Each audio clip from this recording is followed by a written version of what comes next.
Haleluya. Shalom saudaraku. Shalom. Sekali lagi shalom. Berikan tepuk tangan bagi Yesus Tuhan kita. Haleluya. Kita patut bersyukur buat hari-hari yang kita lalui. Perbuatannya yang banyak yang telah kita lakukan atas kita. Dan apapun itu yang terjadi dalam kehidupan kita, hal baik atau hal kurang baik sekalipun, kita tetap datang pada Tuhan. Kita tetap bersyukur kepada Tuhan. Sebab apapun perbuatannya, rencana Tuhan indah bagi kita semuanya. Amin. Kita akan bersyukur, kita akan muji, kita akan datang padanya. Haleluya. Haleluya. Kami datang padamu Tuhan. Ini pujian sembah syukur kami.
Setiamu di dalam hidupku, bersyukur.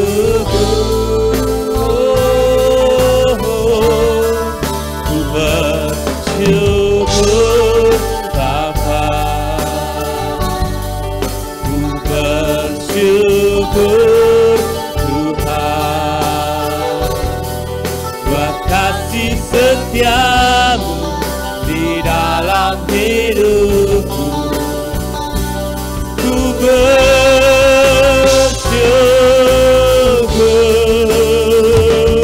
Tuhan.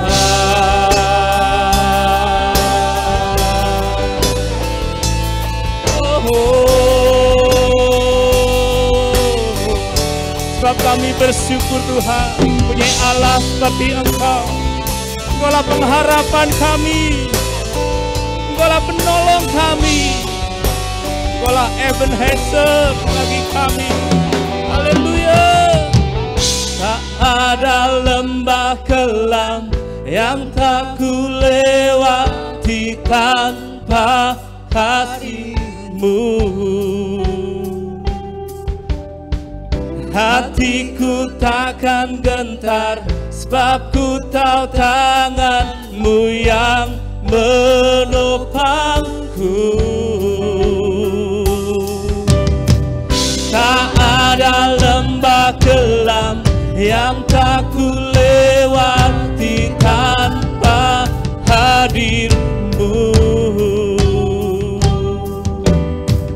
Hatiku takkan gentar, sebab ku tahu tangan-Mu yang menopangku. Kaulah Yesus, Kaulah Yesus, Kaulah Tuhan, hanya Kau ku percaya. Amin. Kaulah Yesus, Kaulah Yesus, Kaulah Tuhan, harapan hidupku. Ku bersyukur. Kami undang bangkit berdiri bersama-sama. Haleluya.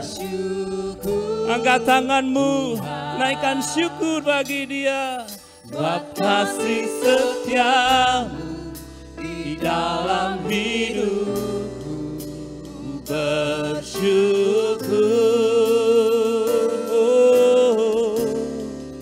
Ku bersyukur Bapa,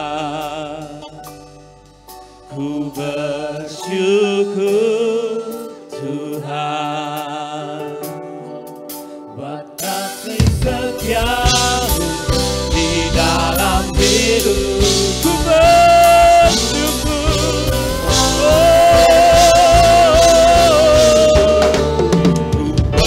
bersyukur Bapa, ku bersyukur Tuhan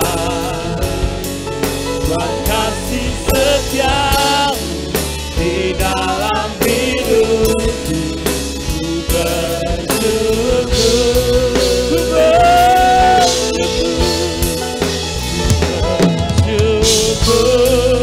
Bapa, ku bersyukur Tuhan buat kasih setiamu di dalam hidupku. Ku bersyukur, ku bersyukur, ku bersyukur, ku bersyukur, ku bersyukur Tuhan.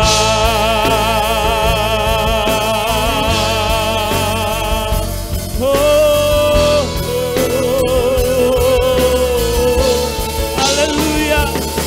Naikkan syukur, naikkan sembah.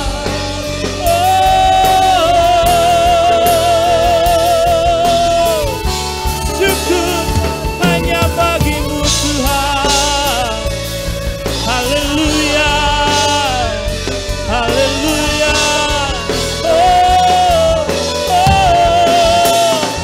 Haleluya. Kami bersyukur Tuhan buat kasih-Mu. Kami bersyukur Tuhan buat kasih setia-Mu. Kami bersyukur Tuhan buat kebaikan-kebaikan-Mu ya Tuhan nyatakan dalam kehidupan kami. Haleluya. Oh, haleluya. Haleluya. Syukur.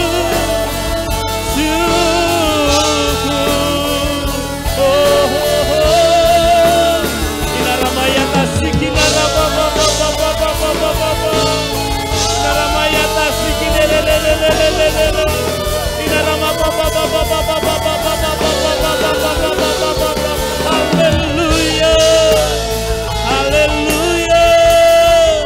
Oh,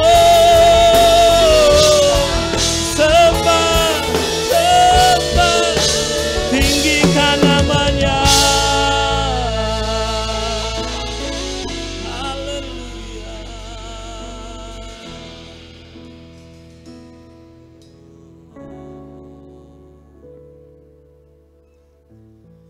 Sebab sesungguhnya pertolongan dan keselamatan kami datang dari Allah yang menciptakan langit bumi beserta dengan segala isinya.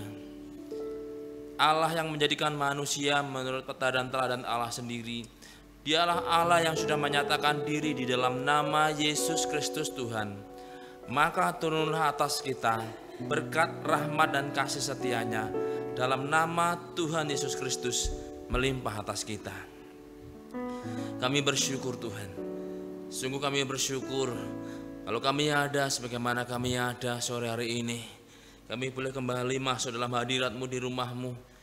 Di hari perhentian-Mu ini Tuhan, kami bersyukur sebab semua bukan kekuatan dan kemampuan kami, bukan karena kebaikan kami, namun anugerah-Mu Tuhan, karena kasih-Mu Tuhan. Kalau kami boleh berhimpun dalam rumah-Mu, semua Tuhan adalah kebaikan-Mu, anugerah-Mu yang Kau nyatakan. Terima kasih Tuhan. Maka Tuhan, kami menyerahkan ibadah raya ketiga ini dalam tangan kuasa-Mu.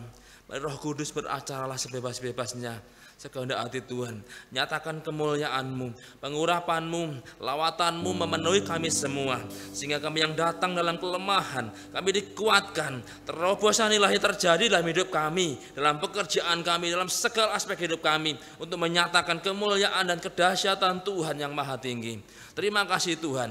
Dan rekan-rekan kami yang masih dalam perjalanan, Tuhan pimpin dan sampaikan di rumah-Mu dengan selamat, boleh bergabung dalam perhimpunan kudus-Mu ini. Terima kasih Tuhan. Biar sukacita surga memenuhi kami semua.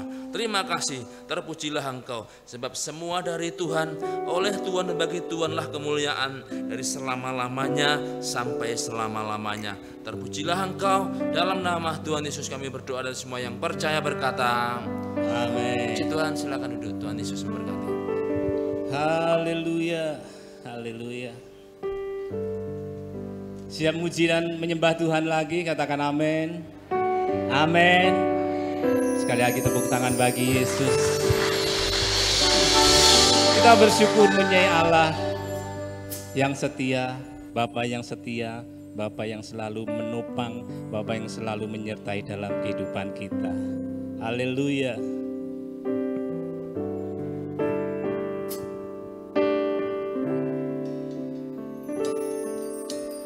Sekalipun ku berjalan dalam lembah gelap,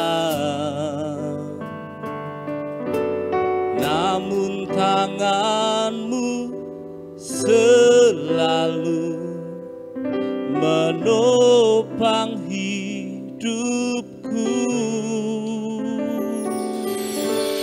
Saat ku dalam ketakutan,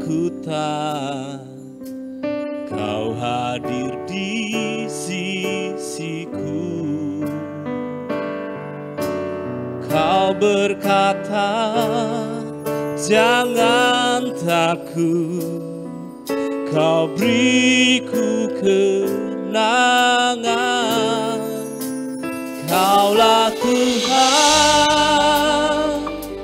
yang berjanji, tak sekalipun Kau ingkari. Kesetiaan-Mu sungguh terbukti di sepanjang hidupku, untuk selamanya ku kan setia melayani, mengasihimu.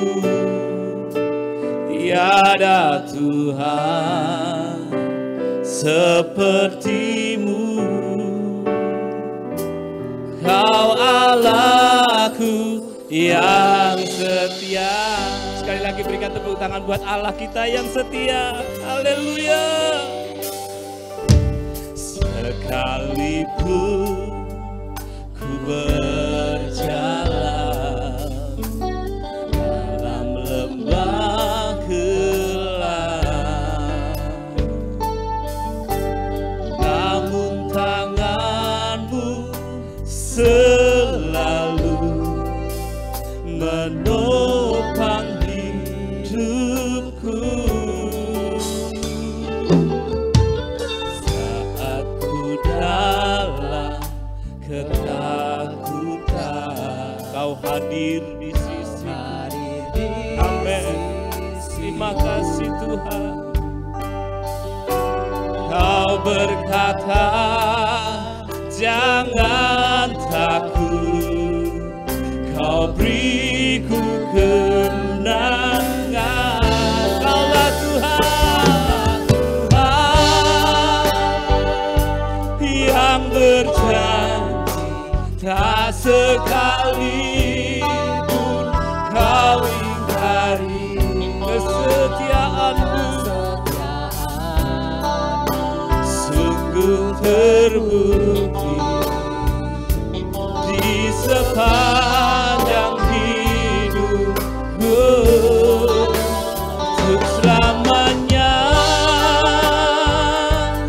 ku kan setia melayani, mengasihimu. Tiada Tuhan sepertimu. Kau Allahku yang setia. Kaulah Tuhan, Tuhan yang berjanji, tak sekalipun Kau ingkari kesetiaan. Sungguh terbukti di sepanjang hidupku, untuk selamanya ku kan setia melayani, mengasihimu. Tiada Tuhan sepertimu. Yesus, Kau Allahku yang setia. Oh, Kaulah Tuhan yang berterang. Kami undang bangkit beri bersama-sama. Haleluya. Kesetiaan-Mu sungguh terbukti di sepanjang hidupku, untuk selamanya ku kan setia melayani, mengasihimu. Tiada Tuhan sepertimu. Yesus, Kau Allahku. Sekali lagi nyatakan pada Tuhan, Kaulah Tuhan yang berjanji, tak sekalipun Kau ingkari kesetiaan-Mu. Sungguh terbukti di sepanjang hidupku, lamanya. Oh, ku kan setia melayani mengasihimu. Tiada Tuhan sepertimu, Yesus. Kau Allahku yang setia.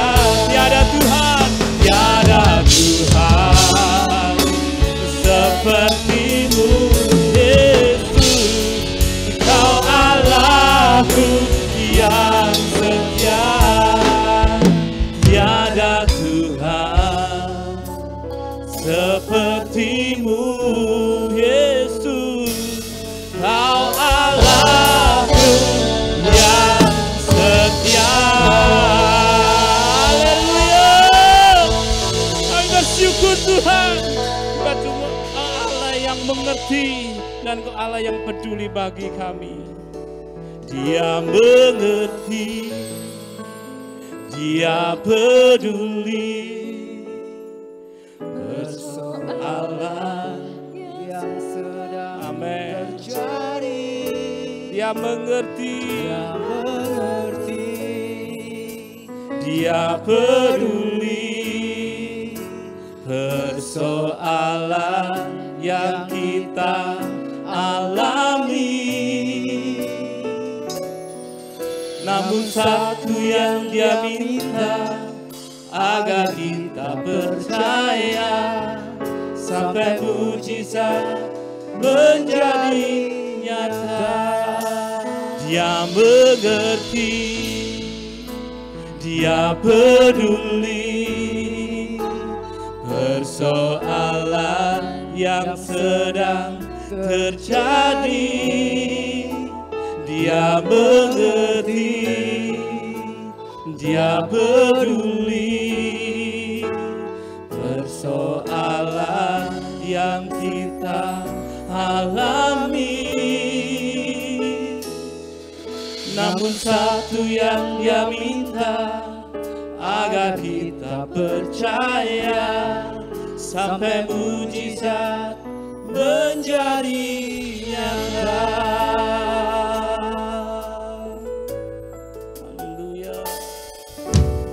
Terkadang kita merasa tak ada jalan terbuka, tak ada lagi waktu, terlambat sudah.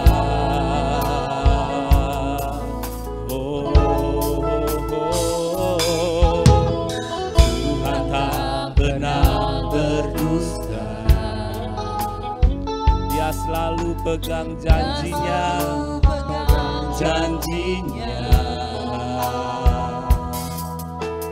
Bagi orang percaya, mujizat nyata.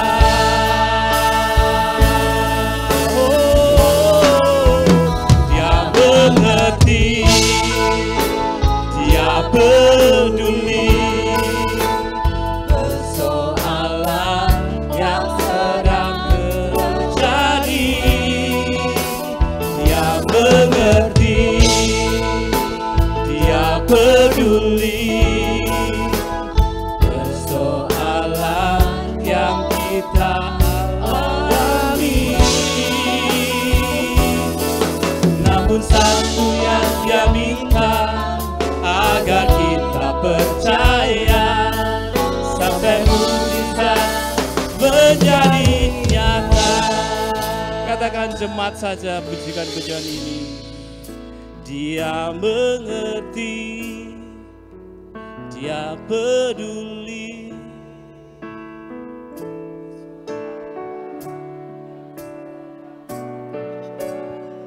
Amin.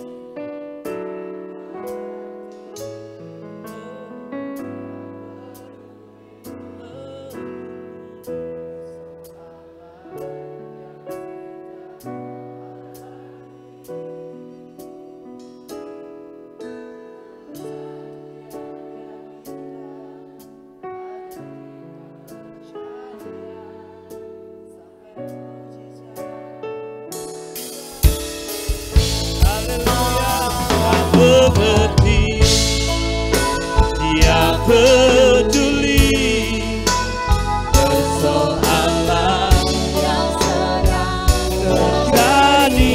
Oh, Dia mengerti, Dia peduli persoalan yang kita alami.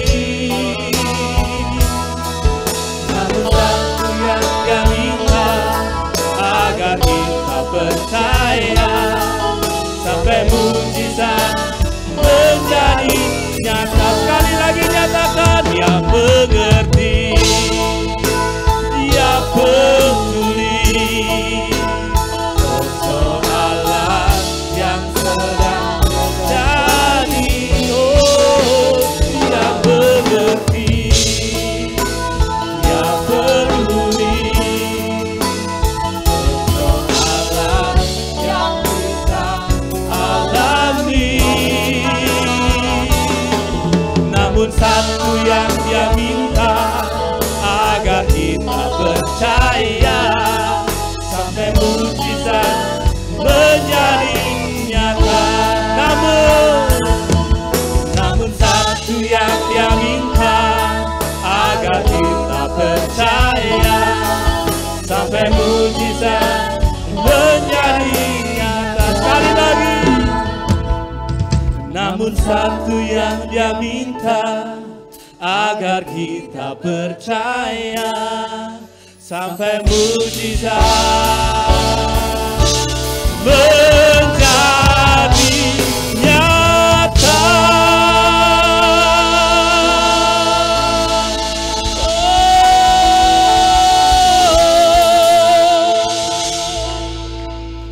Kami percaya ada mujizat. Kami percaya Tuhan, sekalipun Tuhan izinkan melewati lembah kelam, tapi tangan Tuhan selalu menopang kami. Sekalipun dihadapkan pada jalan yang buntu, tapi kami percaya Tuhan akan menjebol, akan ada terobosan ilahi dalam hidup kami, dalam pekerjaan kami, dalam usaha kami, dalam segalanya. Dan kami percaya Tuhan memakai kami jadi alat Tuhan akan kemuliaan-Mu yang dahsyat. Terima kasih Tuhan. Maka kami siapkan hati kami untuk semakin dikuatkan melalui kebenaran firman-Mu. Berikan kami hikmat, pewahyuan dan pengertian ilahi. Bawa kami dalam seluruh kebenaran-Mu Tuhan, sehingga hidup kami semakin menyenangkan-Mu.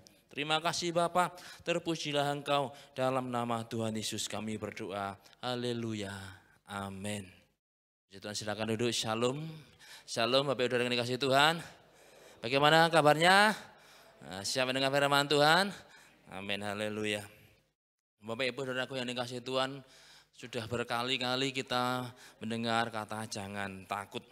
Dalam masa krisis ini banyak orang menjadi takut, menjadi khawatir, ada yang putus asa. Bahkan ada orang mengatakan paling tidak dalam 2 atau 3 tahun ke depan dunia itu akan mengalami yang namanya stagnasi. Sehingga keadaan akan menjadi lebih sulit. Seluruh dunia mengalami krisis. Kalau hari ini aja sudah seperti ini, bagaimana 2-3 tahun ke depan kalau dikatakan stagnasi, lebih sulit lagi. Intinya keadaan kesukaran itu akan semakin bertambah. Nah, biasanya yang terjadi ketika terjadi dalam yang namanya krisis, maka angka kejahatan itu bisa meningkat. Nah, ini yang disebut dengan efek domino. Nah, efek domino itu apa?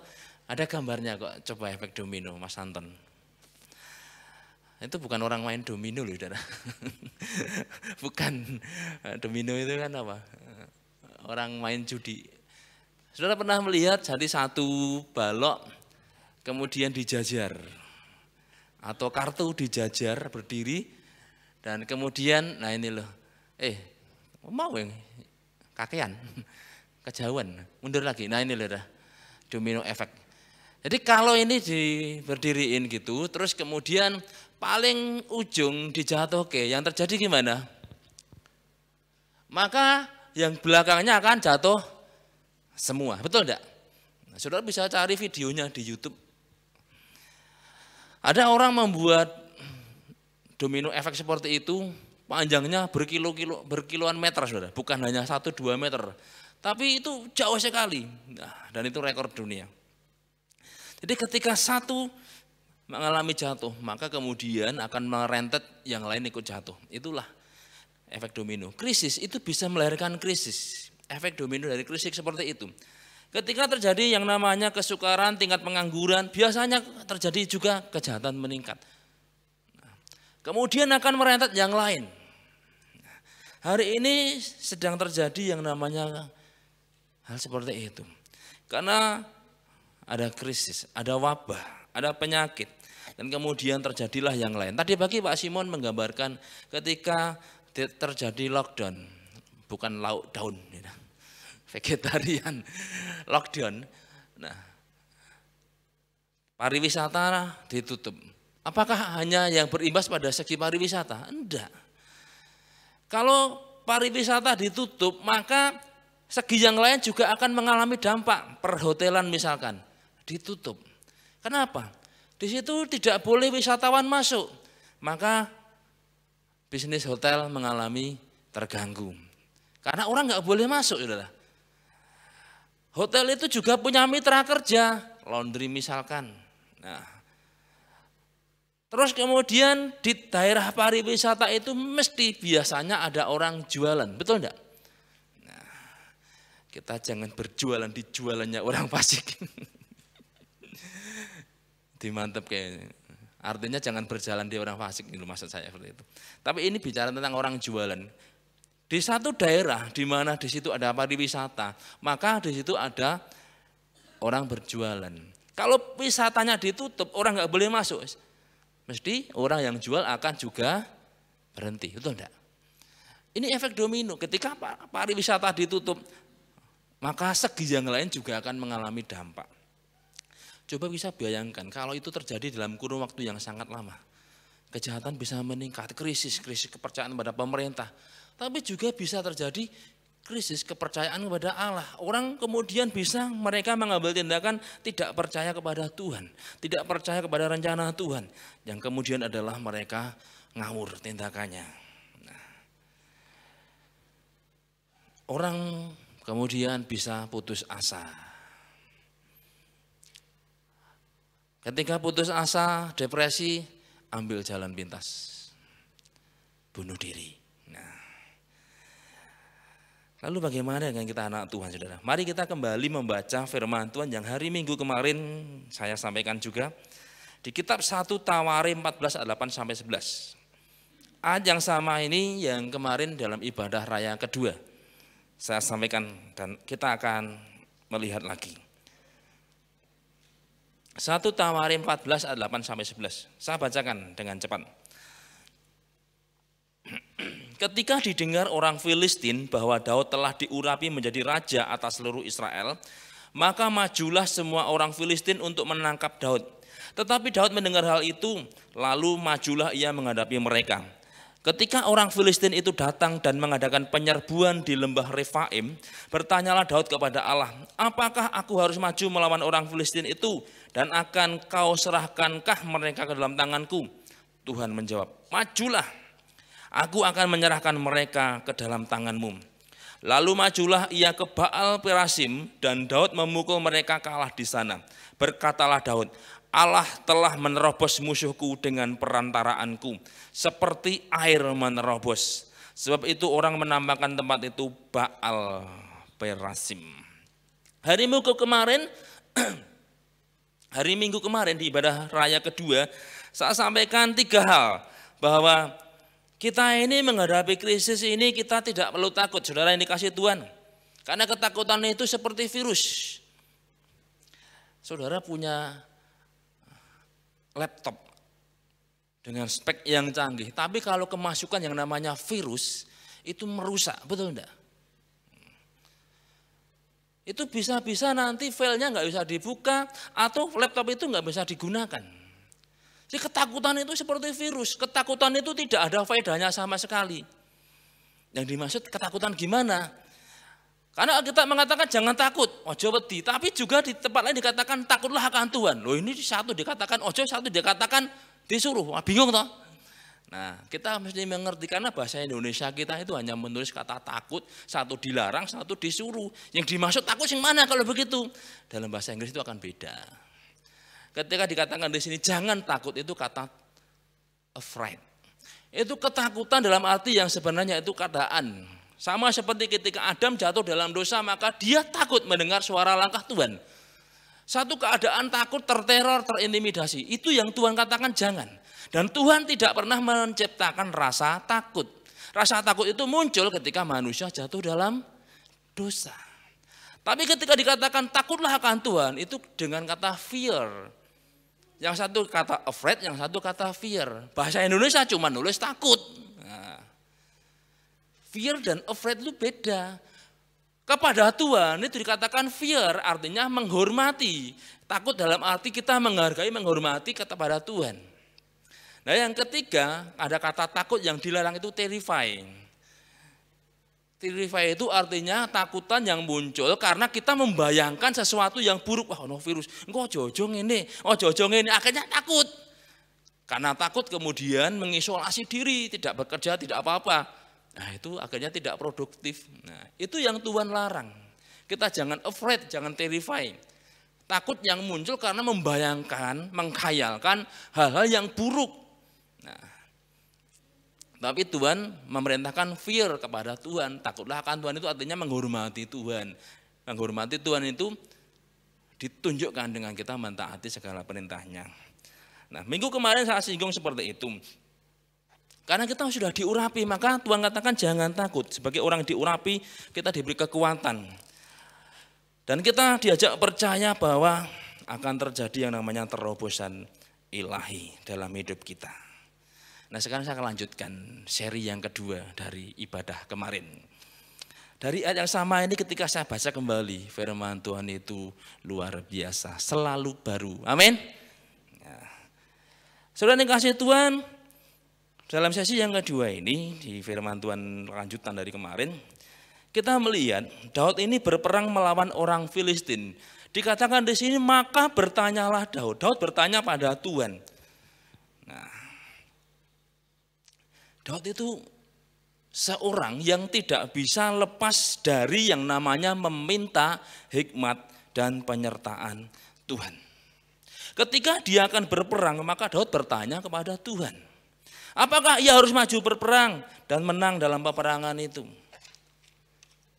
Ini memberi pada kita satu pelajaran akan pentingnya yang disebut dengan bergantung kepada Tuhan. Tidak bisa lepas dari Tuhan. Saudara yang kasih Tuhan, dalam menghadapi masa sukar sekarang ini, mari kita belajar seperti Daud. Bergantung bukan pada pekerjaan kita, bukan pada pimpinan kita, bukan pada siapapun. Kenapa? Karena Tuhanlah tempat kita bergantung. Dikatakan di sini, Daud berkata, bertanyalah ia. Daud bertanya pada Tuhan. Kata bertanya, itu dalam bahasa aslinya ditulis dengan kata sya'el. Arti dasar kata sya'el ini gambarannya seperti bukan sekedar bertanya, siji tambah hiji piro, 11 gitu ya. Ada satu dijajari satu, kan betul 11 tuh. Bukan itu. Sing mimpin pujian siapa? Bambang. Bukan. Tapi yang dimaksud gambaran bertanya ini, di sini ada yang jadi dokter, ada mungkin, atau sekolah dokter, atau bekerja di dunia medis. Itu gambarannya seperti dokter itu bertanya pada pasien. Misalkan seorang pasien datang kepada Pak Dokter, oh Pak Dokter saya sakit apa? Kemudian ditanya, gejalanya bagaimana? Karena penyakit itu kan mirip-mirip. Ya. Coba kalau sudah datang kepada dokter, masuk angin ini pijusan. Saudara perhatikan, kalau saudara sakit, sebenarnya saudara datang kepada dokter, maka dia akan bertanya secara detail. Kenapa? Sebab salah obat, resiko, betul enggak? Satu kali dulu kita pernah melayani seseorang yang salah obat. Begitu dia dikasih obat, obatnya salah, ini seluruh tubuh itu melepuh dan mengeluarkan cairan. Nah, sudah lama sekali dulu, mungkin 10 tahun yang lalu. Nah, dokter memerlukan yang namanya informasi yang detail dengan gejala atau keluhan yang dialami oleh pasien. Sebab begitu salah langkah maka itu bisa fatal resikonya. Ada orang panas, wah ini demam berdarah loh. Belum tentu, betul enggak? Mesti akan dicek lebih detail. Kalau misalkan perlu, akan disebut namanya cek darah laborat. Kenapa? Karena dokter harus menentukan obat yang tepat supaya itu efektif dengan keluhan dan penyakit yang dialami oleh penderita. Jadi bertanya di sini ini seperti dokter bertanya pada pasien. Dia perlu informasi yang sangat lengkap, yang tepat, gen bisa mengambil tindakan yang tepat bagi pasiennya. Sebab nek salah obat, resikonya itu bisa lebih parah. Nek Pak Dalang bilang cilik loro gedene meninggal. Jangan sampai kemudian terjadi malapraktek atau malpraktek itu ya, saya agak lupa istilahnya. Malpraktek ya, betul ya. Jadi gambaran Syael itu seperti dokter yang meminta informasi dari pasien. Informasi yang didapat itu harus valid, dapat dipercaya karena berhubungan hidup dan mati. Sudah dikasih Tuhan. Dengan Tuhan kita itu harus minta hikmat.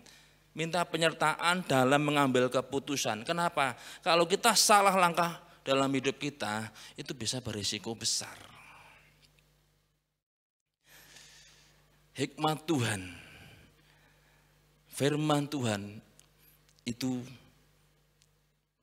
harus selalu ada dalam hati kita, dalam kita mengambil keputusan. Beberapa waktu yang lalu ada seseorang ngomong-ngomong dengan kita gitu ya, cukup lama. Dia cerita, tolong didukung doa nggih. Lah kenapa? Saya ke gereja itu enggak boleh sama suami saya. Loh kenapa? Wong ikut Tuhan, dekat Tuhan enggak boleh.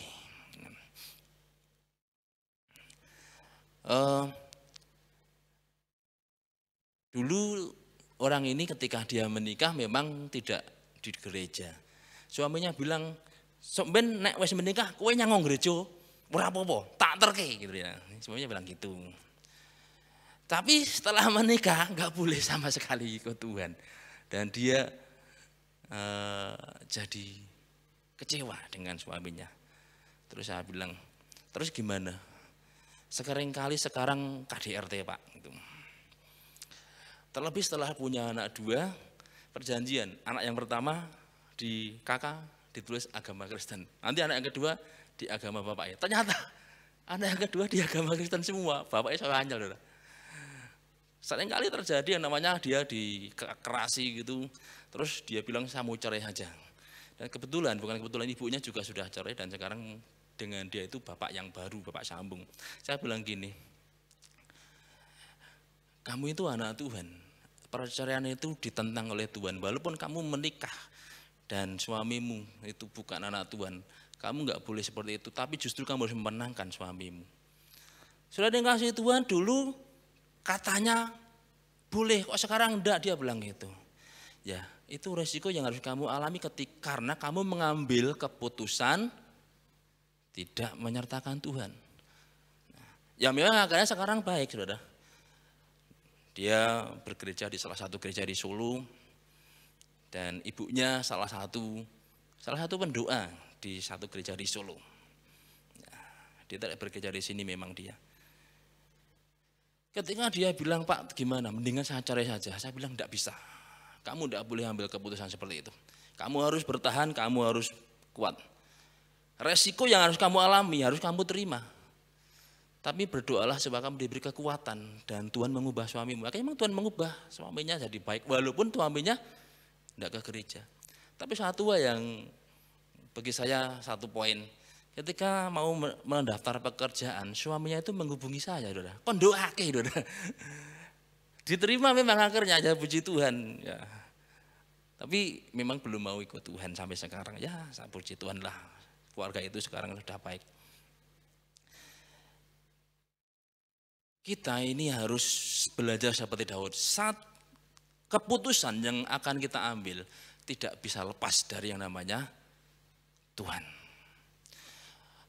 Setiap orang mesti akan mengambil keputusan, betul enggak? Kita ini orang normal, apalagi sekarang new normal, betul enggak?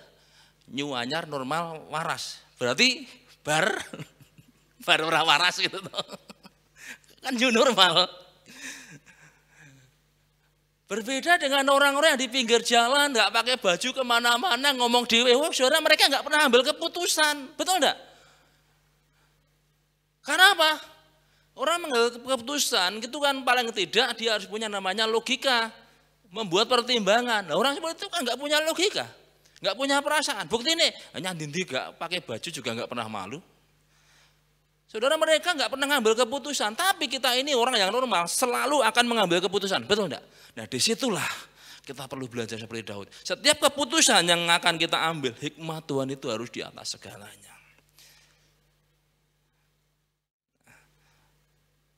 Syael arti yang kedua itu bagus sekali, hasrat, passion. Daud ini orang yang punya passion kuat dengan Tuhan. Punya hasrat untuk bergantung dengan Tuhan. Passion itu apa sih gambarannya? Kata hasrat itu dalam bahasa Inggris ditulis dengan kata desire. Kata ini muncul ketika Tuhan itu menghukum Hawa saat dia berdosa bersama dengan Adam. Kamu akan punya desire kepada suamimu. Hasrat atau dalam terjemahan yang lain itu birahi. Itu artinya satu keinginan, keinginan yang sangat kuat. Nah Daud itu menggambarkan passion itu dalam konteks seperti rusa yang hasrat akan air. Satu literatur yang saya baca, rusa ini mempunyai indera penciuman air itu yang sangat tajam. Sumber air yang jaraknya ini bisa 3 mil di depannya itu bisa dia cium. Sehingga rusa ini akan tahu di mana posisi air itu berada. Ketika dia ada di padang, dia ngerti, oh di sana ada sumber air, di sana ada sumber air. Tapi satu sisi yang lain yang harus kita mengerti, ketika rusa dengan kawanannya bergerak, mesti akan ada predator yang mengikuti, betul enggak? Entah itu cetah, entah itu singa, entah itu apalagi namanya hina, dan masih banyak yang lain. Nah, untuk mencapai sumber air itu perlu perjuangan. Tapi apakah rusa ini kemudian dia diam di situ karena oh di sana ada singa, oh di sana ada sumber air, tapi juga dia dikelilingi singa. Kemudian rusa itu diam. Wes ngene wae. Enggak kan? Dia akan lari, dia akan terjang tantangan untuk mendapatkan yang namanya sumber air tadi. Bahkan beberapa daerah ketika terjadi yang namanya perubahan musim, maka akan migrasi, dan migrasinya ini bukan 1-2 kilo, saudara. Itu antar benua bisa terjadi. Itu perlu tantangan. Kenapa? Ada hasrat, ada passion. Kita ini punya passion enggak sih dengan Tuhan? Punya hasrat yang kuat enggak sih dengan Tuhan? Intimasi.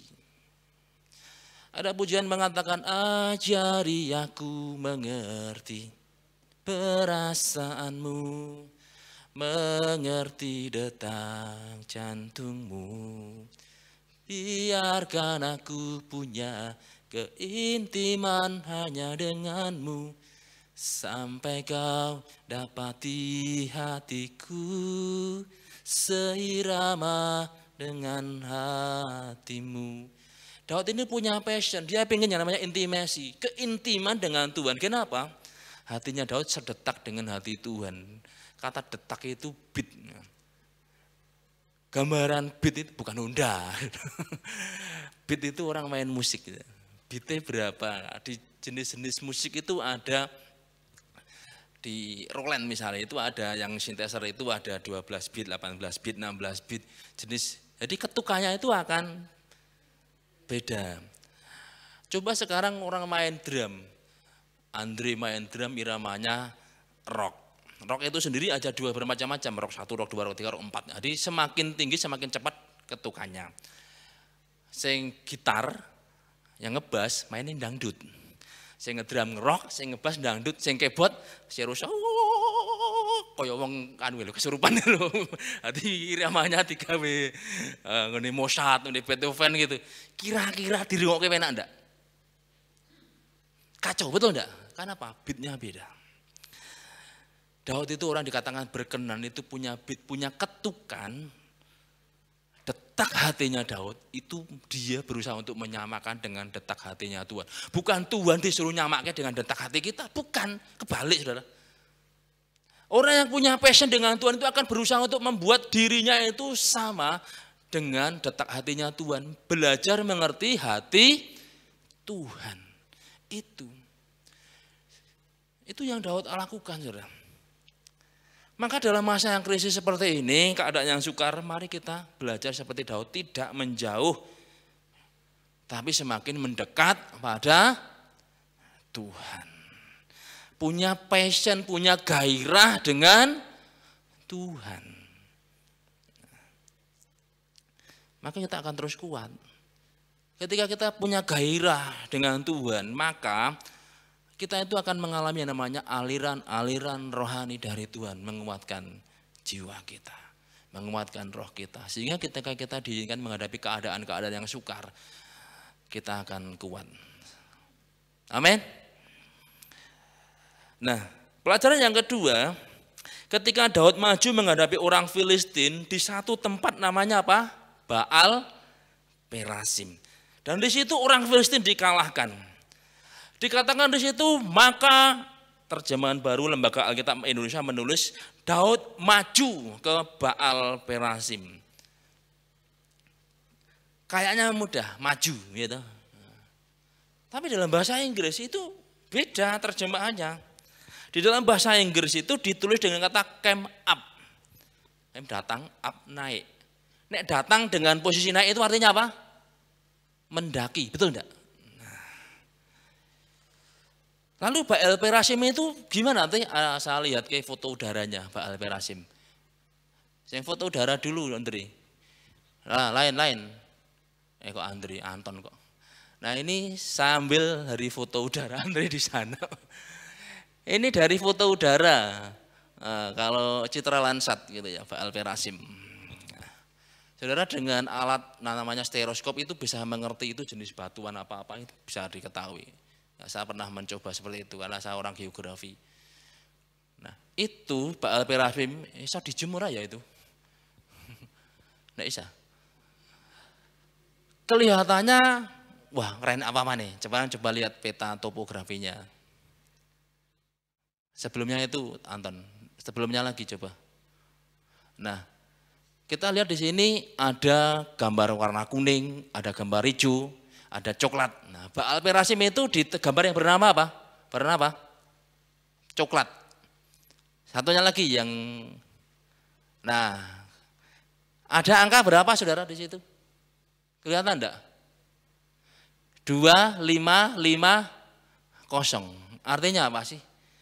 Baal Perasim itu adalah satu daerah yang ketinggiannya 2.550 meter dari permukaan air laut. Kira-kira kalau di sini itu kira-kira daerah mana? Selalu lebih tinggi lagi, sekitar Gunung Merapi. Ketinggiannya. Artinya Daud itu ketika dia maju itu bukan daerah datar neng kono musuh enggak. Ketika Daud maju maka dia naik, dia mendaki. Ketika dia menyerang orang Filistin di Baal Perasim, Daud itu bukan di daerah datar. Orang Filistin itu ada di atas. Di satu bukit, di mana ketinggian bukit itu adalah 2.550 meter dari permukaan air laut. 0 meter itu permukaan air laut. Itu cukup tinggi, saudara. Saudara bisa bayangkan, ketika dia mendaki di perbukitan, musuh nendur. Kira-kira yang musuh lakukan apa sih? Ayo tak tunggu sini, ayo cepet-cepet tenanan. Gitu. Enggak, mesti Daud akan dengan pasukannya akan dipanah dari atas. Itu perjuangan, betul enggak? Jadi hari itu bukan sekedar di tanah datar mereka perang, enggak. Orang Filistin sudah ada di atas.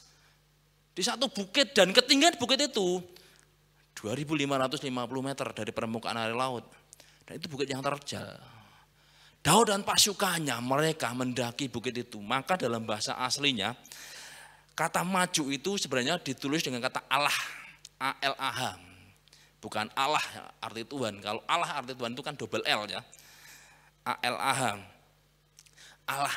Nah kata Allah dalam bahasa Ibrani ini diterjemahkan dalam bahasa Inggris itu claim. Apa? Mendaki.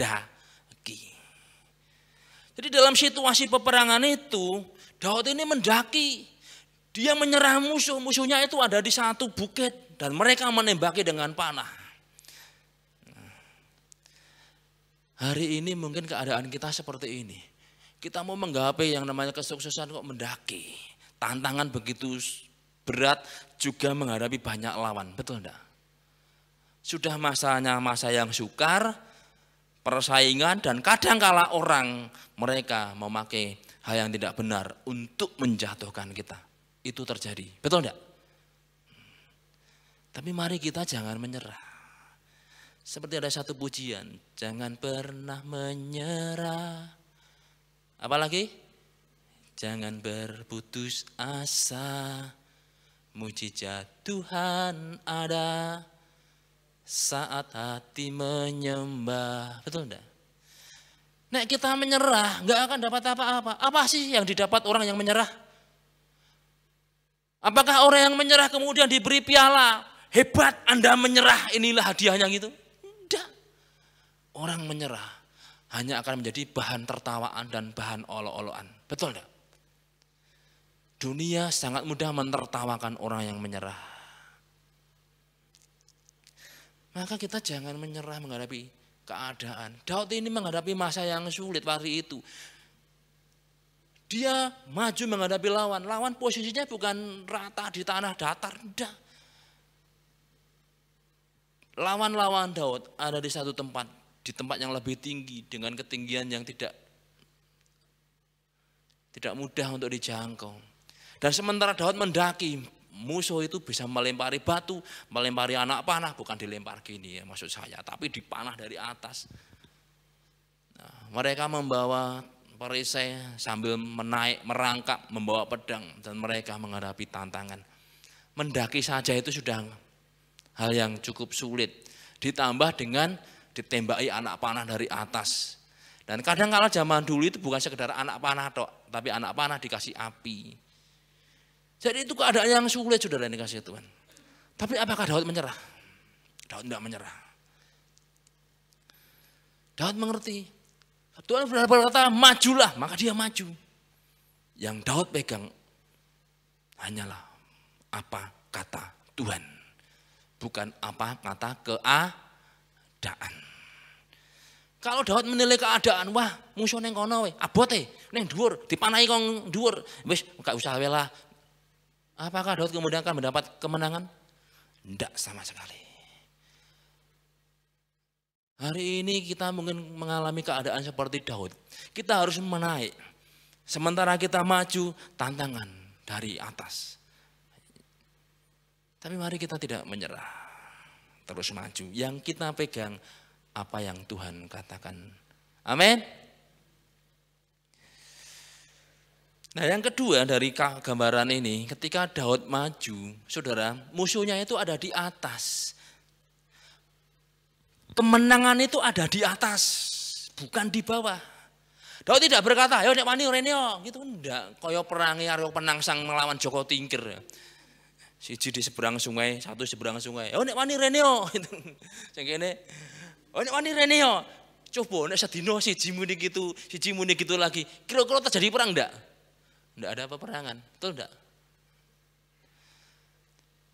Kemenangan Daud itu ada di atas, maka dia harus naik. Nek Daud enggak pernah naik, enggak ada yang namanya kemenangan besar melawan orang Filistin. Daud mengerti, nek saya naik ke atas, saya kalahkan mereka, kemenangannya besar. Lo kira-kira nek orang Filistin datang ke tempatnya Daud dan dipukul kalah, itu apakah Daud ternama?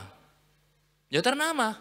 Tapi nek Daud datang ke atas, melewati rintangan, tantangan, ditembaki musuh dari atas dan dia berhasil naik, musuh dihajar, dikalahkan di atas. Kemenangannya jauh lebih top ketika dia menang di atas atau di bawah. Di atas loh. Kenapa? Karena dia harus melewati rintangan, melewati tantangan, dan dia mengalahkan musuh. Tapi dia bawah, dia cuma nunggu musuh teko sikat habis sudah selesai. Tapi Daud enggak, saudara. Dia harus naik ke atas. Karena dia ngerti kemenangan itu di atas. Apa yang kita pelajari dari sini? Mari kita belajar seperti Daud. Naikkan kapasitas roh kita. Naikkan kapasitas rohani kita. Kalau kita nggak pernah berusaha menaikkan kapasitas rohani kita, kemenangan itu akan jauh, saudara.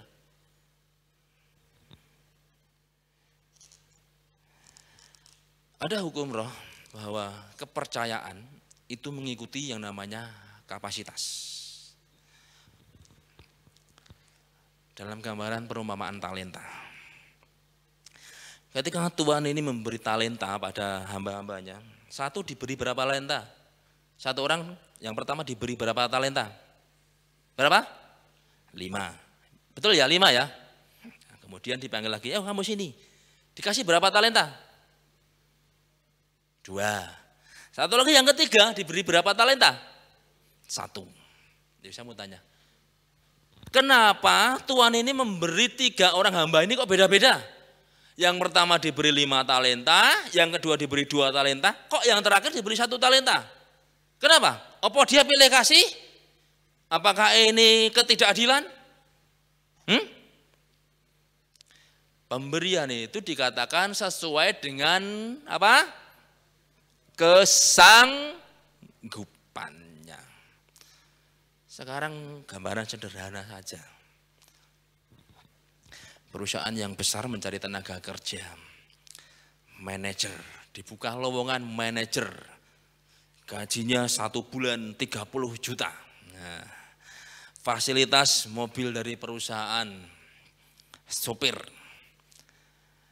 Kriteria pertama, apakah mungkin lulusan maksimal SMA gitu? Tidak mungkin, betul enggak? Pertama dicari yang berpengalaman dulu, betul enggak? Kalau orang dikasih pekerjaan tanggung jawab yang besar, dengan fasilitas yang besar, mesti yang pertama dicari punya pengalaman yang dapat diandalkan, betul enggak? Lalu dia dikasih kepercayaan besar, tapi ternyata nggak ngerti apa yang dia kerjakan, nggak punya pengalaman, apalagi mungkin sekolah ora lulus, kira-kira gimana? Itu sama saja owner dari perusahaan ini menyerahkan untuk kehancuran.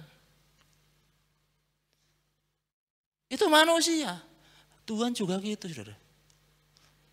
Makanya ketika dipanggil, satu orang dikasih 5 talenta, yang satu lagi 2 talenta, yang terakhir 1 talenta. Kenapa? Berdasar yang namanya apa? Kesanggupannya. Kalau dia kapasitasnya 5, ya kasihlah 5. Yang ini kapasitasnya baru 2, ya dikasih 2. Yang terakhir kapasitasnya baru 1, ya nggak mungkin dikasih 5, bubrah, betul enggak? Dikasih 1 saja nyebut gawe punya kayak 5, bubrah entek kabeh. Orang Jawa katakan entek ngomah, entek alas. Kenapa dikasih 5? Karena dia punya kapasitas 5. Seringkali kita ini minta sesuatu kepercayaan yang besar. Tapi ingat, Tuhan itu akan memberi berdasar yaitu capacity, kapasitas. Kalau kita pengen mengalami kemenangan besar, perbesarlah kapasitas roh saudara. Maka Tuhan akan berikan kepercayaan yang besar. Jangan pernah minta kepercayaan yang besar selama kapasitas rohmu belum besar. Tuhan itu ngerti, Tuhan itu adil. Daud, orang ini memperbesar terus kapasitas rohnya. Ketika dia dibully oleh kakak-kakaknya, ketika dia disingkirkan oleh kakak-kakaknya dari keluarganya, Daud selalu mencari Tuhan. Semua diserahkan kepada Daud. Daud lebih suka menjalin hubungan dengan Tuhan. Dia tidak, ketika Daud dibully, kalau misalkan hari itu sudah ada yang namanya WhatsApp, Facebook, Daud tuh nggak nulis status, saudara. Daud itu bukan tipikal orang yang kemudian gawe status, dibully misalkan, atau misalkan menghadapi sesuatu. Daud bukan tipikal seperti itu. Tapi Daud lebih suka menulis di hatinya hubungannya dengan Tuhan. Jadilah yang namanya apa? Mazmur. Bukan Mas Nur ya, Mazmur. Dia tulis semuanya sebagai satu ungkapan. Dan itu memberkati banyak orang sampai hari ini. Apapun yang terjadi dalam hidup Daud, semua dia tuangkan. Dan itu memperbesar kapasitasnya. Bahkan ketika dia down, dia salah, dia berkata, jangan ambil rohmu dari hidupku Tuhan. Nah, Daud bukanlah orang yang mudah menyerah. Dan semua itu terjadi karena dia membangun kapasitas rohnya. Saya percaya hari ini Tuhan mau cari orang-orang yang akan dia beri kepercayaan yang besar. Tapi ingat, ada hukum rohnya. Kapasitas itu berhubungan dengan kepercayaan. Lalu bagaimana? Mari kita naikkan kapasitas roh kita dengan keintiman dengan Tuhan. Walaupun banyak tantangan, mari kita perbesar kapasitas roh kita. Berjalan bersama dengan Tuhan. Maka Tuhan akan berikan kepercayaan yang besar. Nah, pelajaran selanjutnya, ketika Daud sudah menang melawan lawannya tadi, orang Filistin tadi, maka Daud berkata, Allah telah menerobos musuhku dengan perantaraanku. Dalam versi firman Allah yang hidup itu ditulis, maka Daud menaikkan pujian kepada Tuhan. Kemenangan yang Daud alami itu bukan karena dia kuat, tapi karena Tuhan. Pasukan Daud itu orang yang luar biasa loh. Ada Triwira, ada satu orang namanya Isibaal. Itu perang iso ngalahke wong 800 dengan tombak. Coba bayangkan saudara, orang satu ngalahke 800 orang. Itu kalau bukan orang yang mumpuni, enggak mungkin. Betul enggak? Jadi pasukan Daud itu bukan sembarangan orang. Tapi Daud berkata, di sini ditulis dalam versi firman Allah yang hidup, maka Daud menaikkan pujian karena dia ngerti semua dari Tuhan dan untuk kemuliaan Tuhan. Kemenangan yang Daud alami itu adalah karena berkat Tuhan. Maka yang pertama yang dia lakukan adalah bersyukur. Kayak pujian yang pertama tadi loh.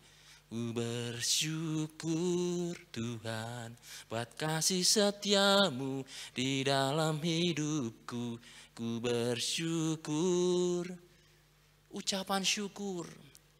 Kita Mazmur itu adalah salah satu ungkapan ucapan syukurnya Daud kepada Tuhan. Karena semua itu dari Tuhan. Mari bersyukur ini kita kembangkan dalam hidup kita, saudara. Lupa, keadaan seperti ini bersyukur. Kalau kita mengeluh, apakah menyelesaikan keadaan? Tidak. Menurunkan imunitas tubuh. Tapi ketika kita belajar bersyukur dengan apa yang kita alami hari ini. Kenapa? Saudara, kalau kita membaca medsos misalkan atau berita-berita online, itu ada orang sering menulis hari ini terpapar positif berapa, gitu toh. Loh, kalau kita baik keadaan kita hari ini, itu apakah karena kita kuat? Tidak. Tapi karena Tuhan yang menjaga dan menopang kita. Betul enggak? Maka mari kita syukuri itu. Ketika kita bersyukur, itu membuka pintu berkat yang lain. Ketika kita bersyukur, daya tahan tubuh kita akan semakin kuat, imunitas kita semakin kuat. Mari kita belajar seperti Daud, selalu bersyukur. Nah, yang kedua di sini Daud berkata, dengan perantaraanku Allah menerobos. Daud itu sadar, dia itu cuman alat. Daud itu alat, saudara. Sebagus-bagusnya alat itu tergantung kepada yang memakai, betul enggak? Misalkan, sudah pernah lihat film Fast and Furious? Sehingga gede banget loh. Saya lupa namanya, The Rock. Terus ada lagi sing botak ya, botak sia. Vin Diesel itu ya, kalau enggak salah, Vin Diesel saya lupa. Udah itu kan cerita kayak itu, wah mobilnya buanter, wah gitu. Saya mau tanya, seandainya dikasih mobil Ferrari lah gitu. Terus si nyopir kita ya, Bang, kira-kira bisa mencapai maksimal enggak dalam satu trek balapan? Mas Bambang punya SIM A, saya punya SIM A. Terus kita dikon nyoba ini, kamu pakai di sirkuit Sentul misalkan, Ferrari gitu dah. Kira-kira saya mau tanya, dengan pengalaman saya dan Mas Bambang, itu kira-kira mobil itu bisa maksimal apa enggak? Enggak bisa, kenapa? Karena kita enggak punya pengalaman, betul enggak? Tapi kemudian datanglah seseorang, orang Perancis misalkan, yang biasa jadi pembalap. Dia pakai mobil itu maka akan maksimal, betul enggak? Jadi alat itu canggih, betul. Tapi ketika di tangan seseorang yang tidak punya kapasitas, enggak bisa maksimal. Kita ini alat, saudara. Saudara dan saya dengan keberadaan, dengan pekerjaan, dengan keluarga kita, dengan apapun yang sudah Tuhan berikan, itu bisa jadi alat. Tapi ketika alat itu tidak di tangan yang tepat, itu nggak bisa maksimal. Neng alat itu ketika di tangan orang yang tepat bisa maksimal. Satu kali ada seorang pemain biola, dia sedang memainkan biola, tahu-tahu senar yang pertama putus, gitu. Ternyata dia tetap bisa main. Kemudian putus lagi senar yang lain, tapi dia tetap bisa main dengan baik. Dan sampai tinggal satu senar dan dia bisa memainkan itu dengan baik. Dan akhirnya senar itu putus, dan dia nggak main lagi. Di tangan seorang yang profesional, biola yang sudah tidak maksimal bisa jadi maksimal. Tapi di tangan seseorang yang tidak profesional, biola yang utuh tidak bisa maksimal. Tahu maksud saya? Kita ini maksimal apa enggak sebenarnya? Apakah kita ini sempurna? Enggak. Tapi dalam ketidaksempurnaan kita, di tangan Tuhan Yesus, kita bisa maksimal untuk menyatakan kemuliaan Tuhan. Betul enggak? Daud di tangan Tuhan, maka dia dipakai untuk menghancurkan musuh. Hari ini saudara dan saya di tangan Tuhan bisa dipakai Tuhan untuk menyatakan kemenangan besar, menyatakan kemuliaan Tuhan. Maka jangan pernah berkata saya tidak mampu. Oh, buang kata itu. Percayalah dalam keadaan saudara hari ini di tangan Tuhan, saudara akan dipakai Tuhan untuk menyatakan hal yang besar dan ajaib. Amin. Kita ini alat. Tapi ketika di tangan Tuhan bisa jadi hal yang luar biasa. Dan pelajaran ketiga dari alat ini adalah mari kita jadi pengantara. Daud berkata dengan perantaraanku. Mari kita hidup sebagai pengantara. Pengantara itu apa sih? Dalam zaman yang modern hari ini, ya 3 menit lagi. Dalam zaman yang modern hari ini, aplikasi itu kan banyak. Betul enggak? Ada GoFood, ada GrabFood dan sebagainya. Kita tinggal buka HP, panganan teko dewe. Betul enggak? Nah, saya kalau misalkan di rumah itu ditanya, Pak alamatnya mana? Kan rumah saya itu alamatnya jadi Indra Indah. Digolek ira ketemu terus mangane. Begitu pesen, saat kemudian di depan, nanti segera Jambolon saudara balik gitu. Karena orang biasanya sampai Indra Indah, keliru alamatnya. Nah, begitu datang kita bayar selesai. Orang ini, Pak Gojek tadi dia ngantar ke. Jadi apa yang saya perlukan akhirnya sampai kepada saya. Saya perlu capcay, saya perlu nasi goreng. Saya perlu apalagi gitu ya, selat misalnya, selat Sunda, selat Malaka. Saya tinggal buka HP dan kemudian saya dudul dan kemudian itu sampai. Apa yang saya inginkan sampai pada saya? Saudara tahu apa yang Tuhan inginkan? Tahu enggak apa yang Tuhan inginkan? Untuk apa Tuhan datang ke dunia dan mati? Untuk apa dia rela menyerahkan nyawanya? Apa yang Tuhan inginkan? Jiwa, betul enggak? Mari kita tempatkan diri kita sebagai pengantara untuk membawa jiwa-jiwa datang pada Tuhan. Tuhan sudah memberi apa yang Tuhan fasilitaskan pada kita. Mari itu kita gunakan jadi pengantara. Pekerjaan kita Tuhan bisa pakai. Melalui pekerjaan kita, kita bisa jadi pengantara untuk orang-orang datang kepada Tuhan. Kenapa? Kita dipanggil untuk menjadi apa? Menjadi apa? Berkat. Berkat terbesar itu apa sih? Keselamatan. Betul enggak? Kemampuan, talenta, bakat yang Tuhan berikan pada saudara itu bisa kita serahkan jadi alat untuk orang mengenal bahwa Yesus adalah Tuhan yang sanggup menolong dan menyelamatkan. Amin. Saya nggak ngerti, tapi saya cuma diberitahu. Ada seorang dokter. Dia punya kemampuan, Tuhan berikan talenta. Kalau orang datang, dia konseling, saudara. Biasanya kan dokter orang tanya, ini kasih obat selesai. Nah, tapi dia takjak ngomong-ngomong, kemudian didoakan. Dibangun semangatnya melalui kebenaran firman Tuhan. Saya doakan ya dalam nama Yesus, didoakan. Pasiennya banyak yang dikuatkan. Karena dia ngerti kemampuan, talenta, IQ yang Tuhan berikan padanya itu adalah alat. Dan dia jadikan itu sebagai alat menjadi pengantara untuk membawa jiwa. Hari ini apa yang Tuhan berikan pada saudara, jadikan alat supaya kita jadi pengantara biar orang-orang diselamatkan. Amin. Mari kita belajar seperti Daud ini. Dia ini sadar, saya ini hanya alat, saya ini hanya pengantara. Tapi ketika saya di tangan Tuhan, apa yang Tuhan berikan kepada saya jadi alat, maka saya akan menjadi pengantara untuk tercapai kemenangan yang besar. Amin. Hari-hari ini ketika masa yang krisis, jangan takut. Tuhan bisa pakai apa yang ada pada diri saudara untuk menyatakan perkara yang besar, menolong saudara. Amin. Tuhan Yesus memberkati. Mari worship leader, singer, pemusik.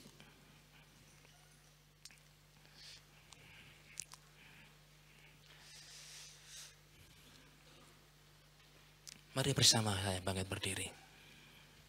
Kaulah harapan dalam hidupku. Kupandang wajahmu dan berseru, pertolonganku datang darimu.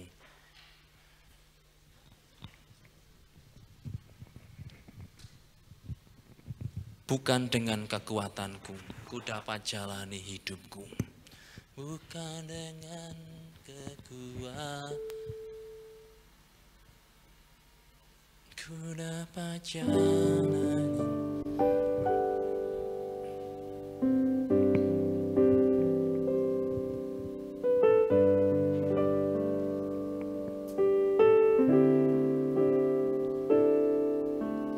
Bukan dengan kekuatanku, ku dapat jalani hidupku. Tanpa Tuhan yang di sampingku, ku tak mampu sendiri. Katakan engkaulah kuatku. Engkaulah kuatku. Kau yang menopangku Tuhan. Yang menopangku. Wajahmu, ku pandang wajahmu dan berseru. Katakan pertolongan kami datang darimu Tuhan. Pegang tangan kami Tuhan. Jangan lepaskan, Kaulah harapan dalam hidupku. Dari depan kata-katakan. Dengan kekuatanku, ku dapat jalani hidupku. Tanpa Tuhan yang di sampingku, ku tak mampu sendiri Tuhan. Ku tak mampu sendiri. Engkaulah kuat. Dengan sepenuh keyakinan kami Tuhan, Kau yang menopang kami. Amin.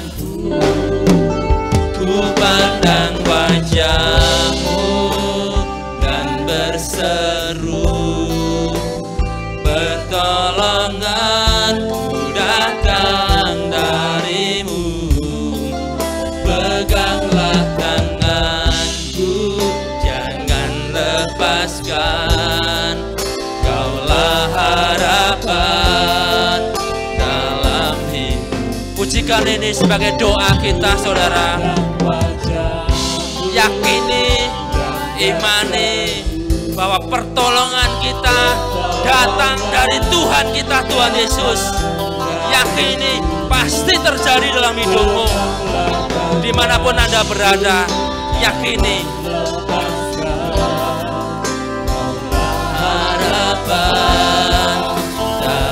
dengan sepenuh hati, mari katakan, pandang wajahku dan berseru, pertolonganku datang darimu, peganglah tanganku, jangan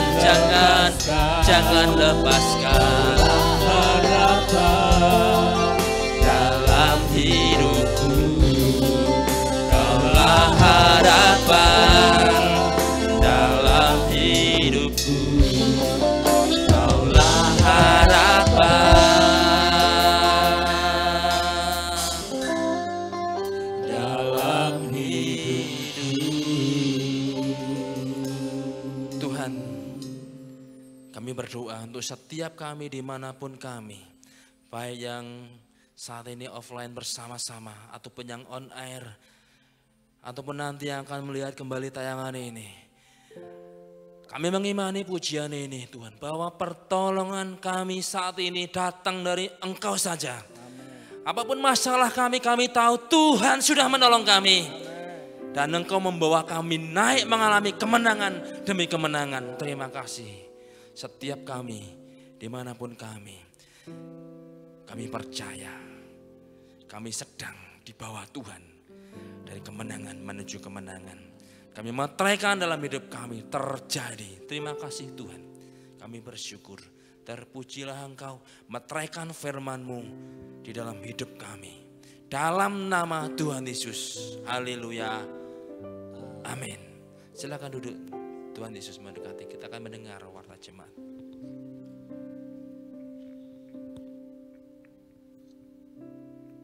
Sebelum saya menyampaikan pengumuman pada malam hari ini, saya mau bertanya apabila ada dari Bapak Ibu Saudara yang baru pertama kali hadir malam hari ini, saya undang untuk bangkit berdiri. Apa ada yang baru pertama kali datang? Belum ada, baiklah. Pengumuman pada malam hari ini yang pertama, persembahan bisa dimasukkan pada kotak persembahan sebelum dan sesudah kebaktian. Persembahan juga bisa ditransfer ke rekening gereja yang tertulis di warta jemaat. Persembahan juga bisa melalui QR Code yang ada di warta jemaat maupun yang terpampang di layar laptop atau smartphone. Yang kedua, diberitahukan kepada seluruh koordinator ibadah untuk segera mengambil jadwal baru di kantor sekretariat gereja. Pengumuman yang ketiga, mohon perhatian bagi segenap petugas asar atau kolektan, diharap kembali melayani di setiap jadwal yang sudah ditentukan. Yang keempat, ikuti protokol kesehatan cara beribadah di gereja ini seperti yang tertulis di warta jemaat dan selalu dukung doa agar pandemi COVID-19 segera berakhir. Pengumuman yang kelima, ibadah anak online diselenggarakan setiap hari Minggu pukul 11 pagi. Yang terakhir, kami atas nama Gembala Jemaat, staf pengembalaan, serta seluruh jemaat mengucapkan selamat ulang tahun kepada Bapak, Ibu, Saudara-saudari yang dalam kurun waktu 1 minggu ke depan berulang tahun. Ada 19 nama saudara, Bapak, Ibu, Saudara-saudari yang tercantum dalam warta jemaat hari ini. Mungkin masih ada yang belum tercatat, silahkan berdiri untuk didoakan oleh Bapak Pendeta. Mari silahkan Bapak-Ibu Saudaraku yang dalam minggu-minggu ini berulang tahun, silahkan berdiri. Selamat ulang tahun, Tuhan Yesus memberkati. Mari kita bersama berdoa untuk rekan-rekan kita yang berulang tahun. Tuhan, kami bersyukur sebab kejadian kami begitu ajaib. Engkau membentuk kami Tuhan serupa dengan gambaran-Mu, memahkotai kami dalam kemuliaan-Mu. Maka saat ini Bapak, kami berdoa untuk 19 rekan-rekan kami yang berulang tahun dalam minggu-minggu ini. Kiranya berkat kasih setiamu boleh melimpah atas mereka. Kesehatan dan kekuatan ilahi Tuhan nyatakan. Tuhan, Kau Tuhan mengasihi mereka. Membawa mereka naik dan mengalami kemenangan di kemenangan. Jadi berkat dalam hidup mereka. Terima kasih Tuhan. Maka hamba menyerahkan anak-anakmu yang dalam minggu-minggu ini berulang tahun dalam tangan pemeliharaan dan kasih-Mu. Terima kasih Tuhan, dalam nama Tuhan Yesus. Haleluya. Mari bersama kita bangkit berdiri. Kita berdoa untuk rekan-rekan kita yang dalam kelemahan, untuk bangsa negara kita, juga untuk program gereja kita. Tuhan, kami terus menyerahkan rekan-rekan kami, anak-anak-Mu yang dalam kelemahan, yang lanjut usia, baik Ibu Jumino, Mbah Nah, Ibu Fajar, Ibu Cingtin, Ibu Lasarus Kawit, Ibu Daud Suratman, Ibu Yahya Sumanto, juga Tuhan Ibu Hendro, anak dari Ibu Tulus, juga Ibu Mulyani, Ibu Eli Mulyani, Ibu Nini, Ibu Heru, Ibu Nusantoro, Ibu Rakel Handayani, Bapak Gito, Bapak Elia Sukino, Bapak Samino, Bapak Devung, Bapak Slamet Yukong, Bapak Atum. Tuhan, kami serahkan padamu penguat, Tuhan, kasih setiamu, kekuatanmu turun atas mereka, biar terus memandang Tuhan, sehingga kasih karunia dan berkat Tuhan boleh nyata dalam hidup mereka. Terima kasih Tuhan, kami juga berdoa untuk bangsa negara kami di mana kami tinggal. Kami percaya Tuhan, Kau punya rencana atas bangsa kami, rencana yang indah. Biar Tuhan Kau terus bela negara kami dari rongrongan pihak-pihak yang hendak meruntuhkan bangsa kami. Biar Tuhan Kau membela para pemimpin kami dengan memberi hati yang takut akan Tuhan, sehingga setiap kebijakan-kebijakan yang dibuat biarlah Tuhan dari Tuhan, sehingga boleh dibawa untuk membawa kemakmuran bagi bangsa ini. Kami menyerahkan kepadamu ya Tuhan, khususnya dalam masa-masa pandemi virus corona ini. Biar Tuhan Kau bekerja sehingga bangsa kami semakin dipulihkan. Terima kasih Bapa, kami menyerahkan kepadamu juga program gereja kami untuk membeli tanah di sebelah selatan dan timur gereja ini. Kami rindu Tuhan semakin mengembang, semakin meluas menjangkau jiwa-jiwa. Maka Tuhan, kami menyerahkan kepadamu program ini. Berkati anak-anak Tuhan sehingga menjadi berkat, sehingga semua yang diperlukan untuk pembelian tanah ini tercukupi. Terima kasih Bapa, dan kami boleh membuka bidang-bidang pelayanan yang semakin menjangkau jiwa-jiwa, banyak orang diselamatkan. Terima kasih ya Bapa, dan kami bersyukur buat lawatan dan pimpinan Tuhan dalam ibadah raya pada sore hari ini. Kami percaya Tuhan, setiap kami semua dikuatkan melalui pujian dan penyembahan serta firman Tuhan yang sudah kami dengarkan. Kami percaya Engkau memberkati kami, Engkau melindungi kami, Engkau membawa kami dalam kemenangan demi kemenangan. Dan apapun yang terjadi hari ini, kami percaya kasih Tuhan selalu lebih besar atas kami. Terima kasih Tuhan, dan setelah ibadah kami akan pulang ke rumah masing-masing. Tuhan pimpin, lindungi, sampaikan kami di rumah dengan selamat, dalam berkat dan sukacita di nama Tuhan Yesus Kristus. Terima kasih Bapa, terpujilah Engkau. Dalam nama Tuhan Yesus kami berdoa dan mengucap syukur. Bapak Ibu saudaraku yang kekasih, terimalah damai sejahtera dari Allah Bapa kita. Kiranya Allah menghadapkan wajahnya kepadamu dan menyinari engkau dengan kasih-Nya, sehingga damai sejahtera berkat-Nya boleh melimpah atas dirimu, dan berkat-berkat dari Tuhan kita Tuhan Yesus Kristus melimpah di dalam hidupmu, serta persekutuan dengan Roh-Nya yang kudus hari ini sampai selama-lamanya. Maranatha, Allah mengangkat kita masuk dalam kemuliaan yang kekal. Semua yang percaya dan diberkati Tuhan berkata amin. Puji Tuhan, selamat pulang, Tuhan Yesus memberkati. Ku pandang wajah-Mu yang berseru. Untuk pulang jangan berdesak-desakan, bisa dimulai yang dari tengah dulu. Jangan tanganku, jangan lepaskan. Kaulah harapan dalam hidupku. Ku pandang wajah-Mu yang berseru.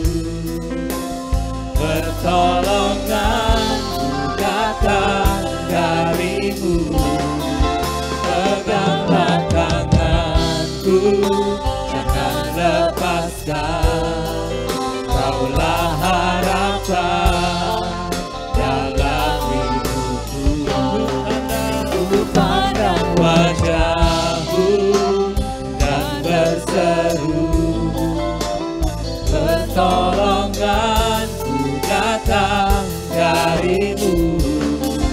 Peganglah tanganku, jangan lepaskan. Kaulah harapan dalam hidupku. Ku pandang wajah-Mu dan berseru.